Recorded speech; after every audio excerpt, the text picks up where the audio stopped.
کی رائے ہے اور حضرت گنگوئی رحمہ اللہ کی ہے، تیسری رائے حضرت شیخ الہند رحمہ اللہ کی۔ وہ فرماتے ہیں کہ امام صاحب نے یہاں تمام ابواب میں یعنی پہلا مسئلہ تو ثابت کر دیا کہ ایمان مرکب ہے، عمل اس کا جز ہے، یزید و ینقص ہے، لیکن اس کے بعد جتنے ابواب آگے ہیں ان تمام ابواب میں کرامیہ کی تردید امام صاحب نے کی ہے۔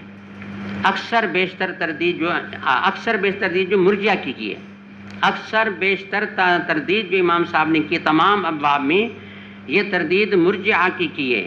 اور امام کی عادت ہے کہ ان کے دور میں جو بھی زیادہ باطل مذہب تھا یا جو زیادہ فتان تھا یا جنہوں نے زیادہ فتنہ کھڑا کیا تھا، تو امام جو ہے نا پھر ایک باب قائم کرتے، پھر باب کے پیچھے باب کے پیچھے باب ایک سمجھا کے بھرمار لگا دیتے، اور تاکہ اس کی پوری تردید ہو جائے۔ تو حضرت شیخ الہند رحمہ اللہ کی رائے یہ ہے کہ باب امور ایمان سے لے کر الی آخری جتنے بھی ابواب ہیں مقصود جو ہے مرجئہ کی تردید ہے، اور کہیں کہیں معتزلہ خوارج کی بھی کی ہے، کیونکہ اصل میں یہ تین گروہ ایسے تھے کہ ان میں افراط اور تفریط تھی۔ مرجئہ میں اتنی بڑی تفریط تھی، اتنی بڑی کمی کہ بھئی عمل جو ہے مانا اس کی کوئی اہمیت ہی نہیں ہے، اور یہ ہے کہ بھئی عمل کا کوئی فائدہ ہی نہیں ہے، اور معصیت مضر نہیں ہے، معصیت کا کوئی نقصان نہیں ہے، عمل کا کوئی فائدہ نہیں۔ تو لہٰذا بس صرف یہ ہے کہ دل میں عقیدہ آ گیا، اور پھر یہ ہے کہ بھئی زبان کے ساتھ اقرار ہو گیا، الاعتقاد والنطق یا التصدیق بالجنان والاقرار باللسان، بس یہ دو چیزیں کافی ہیں، عمل بالارکان کی کوئی ضرورت نہیں ہے۔ معتزلہ خوارج نے عمل کو اتنی بڑی اہمیت دی کہ معاملے کو حد سے بڑھا کے رکھا، یہاں تک کہ بھی اگر کوئی آدمی عمل کرنا ضروری ہے، اگر عمل نہیں کرتا تو دائرہ ایمان سے خارج ہے، اور اس کے لیے خلود فی النار ہے اور ابدی جہنم ہے۔ تو یہ بات ایسی ہے کہ اس میں بہت بڑا افراط ہے۔ تو معتزلہ خوارج کے باتوں میں افراط ہے اور مرجئہ کی بات میں تفریط ہے، اس لیے بقول حضرت شیخ الہند رحمہ اللہ کے کہ امام صاحب نے اکثر ان ابواب میں تردید مرجئہ کی ہے اور کہیں کہیں معتزلہ خوارج کی تردید بھی کی ہے، اور یہ سلسلہ آخر تک رہے گا۔ یہ تین باتیں ہو گئیں، اور چوتھی بات جو ہے وہ یہ ہے کہ بھئی اصل میں امام کا مقصد جو ہے یہ ہے کہ پہلے جو امام نے مانا ایک ترجمہ جو رکھا تو اس کے لیے حدیث بیان کی بنی علیہ السلام علی خمس، کہ ترجمہ رکھا کہ ایمان قول اور فعل ہے، فعل عمل ہے۔ اب عمل کون سا ہے؟ حدیث یہ لائی کہ اسلام کا بنیاد 5 چیزوں پر ہے، اس میں نماز روزے کا ذکر ہے، حج کا ذکر ہے، زکوٰۃ کا ذکر ہے۔ اس سے بظاہر یہ حصر سمجھ میں آ سکتا تھا کہ شاید کوئی یہ سمجھے کہ ایمان میں جو عمل درکار ہے وہ عمل فقط ان 5 میں بند ہے۔ تو امام نے سارے آگے ابواب رکھ کر کے اس حصر کو ختم کیا کہ ایمان میں جو عمل معتبر ہے وہ عمل فقط 5 میں بند نہیں، اس طرح کے بہت سارے اعمال اور بھی ہیں جو ایمان کی اندر داخل ہیں، پھر وہ نفس ایمان میں یا کامل میں وہ الگ بات ہے، لیکن بہرحال یہ فرما رہے ہیں کہ مقصود ان ابواب کا یہ ہے کہ معنی یہ بتانا مقصد ہے کہ ایمان کا صرف 5 اعمال میں حصر نہیں، یہ بتانا مقصد ہے کہ حصر نہیں ہے، اور اس کا مقصد یہ کہ اور بھی اعمال ہیں جو ایمان کے اجزاء ہیں۔ جب یہ 4 قسم کے باتیں ملحوظ خاطر رہیں گی تو انشاءاللہ اب جتنے باب بھی آئیں گے تو ان کے غرض سمجھنے میں کوئی پریشانی نہیں ہوگی۔ بہرحال اب یہاں ایک ترجمہ یہ رکھا کہ ای الاسلام افضل، بتانا یہ ہے کہ مانا اسلام جو ہے بہتر سے بہتر اسلام کون سا ہے، اور یہ جو ایک سوال امام نے رکھا اور اس سوال کے جواب میں حدیث لا کر کے گویا کہ اس بات کو ثابت کیا کہ بہترین اسلام کیا ہے۔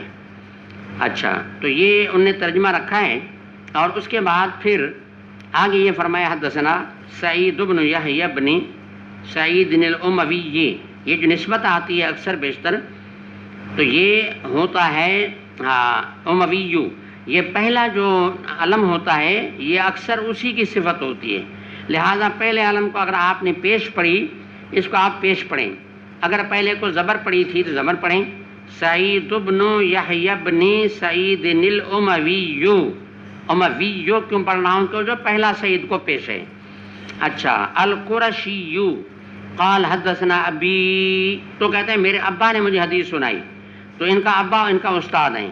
وہ ابا کون ہیں؟ یحییٰ. سعید کہتے ہیں مجھے حدیث نے سنائی یحییٰ بن سعید نے.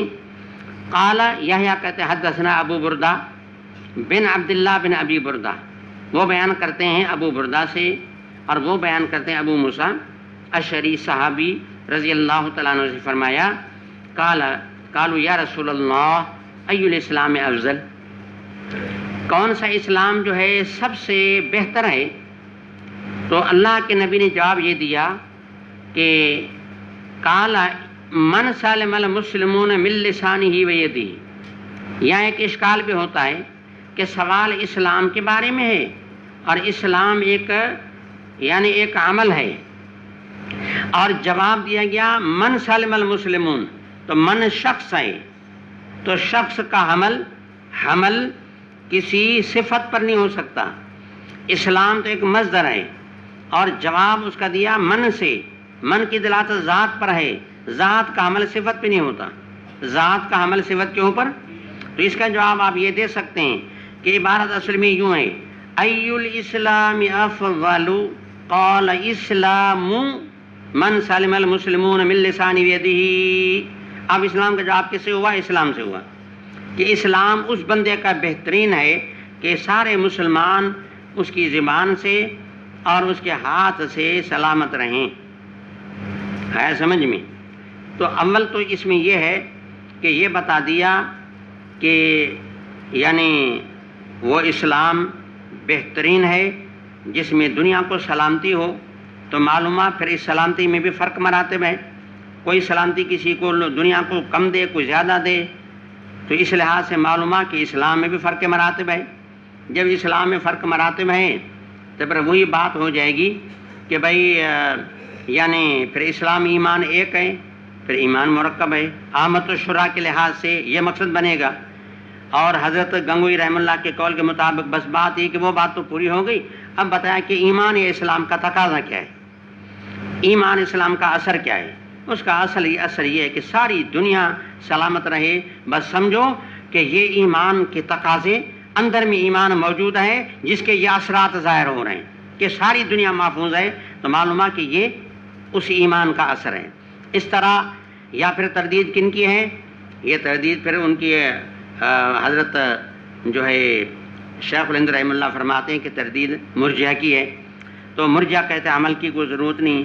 یہاں فرمایا کہ اسلام ہی وہ معتبر ہے جس میں مسلمانوں کو سلامتی ہو. تو سلامتی دینا یا سلامتی نہ دینا معصیت ہے، سلامتی دینا یہ طاعت ہے. تو اس کو بہترین اسلام کہا. تو معلوم ہے کہ اب اگر یہ ہے کہ یہ